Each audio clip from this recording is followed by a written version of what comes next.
Welcome, Mazen, and we're going to be talking about Mr. Milokoviski. Yes, actually the first part of the segment will be about Mr. Milokoviski, and the second part will be about the old anti-Semitism and the new anti-Semitism.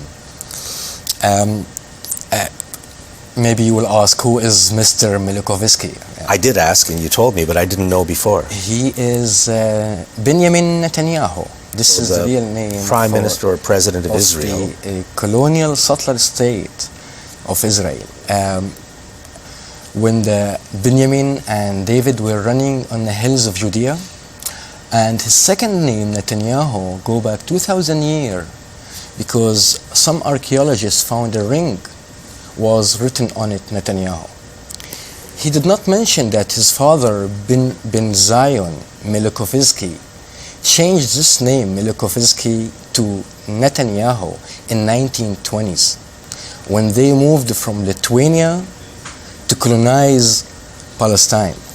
When they moved from Lithuania to colonize Palestine.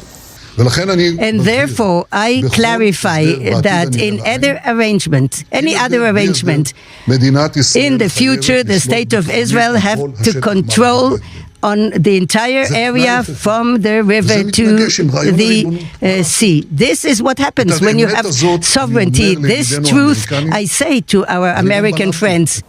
This story begins in October 1949, 1 year after Israel's formation. This is when Netanyahu was born, the second child of a historian. His paternal grandfather was a rabbi and a Zionist writer. His name was Nathan Milokoviski. Later in life, he Hebraized his surname from Milokoviski to Netanyahu, a name which means God has given.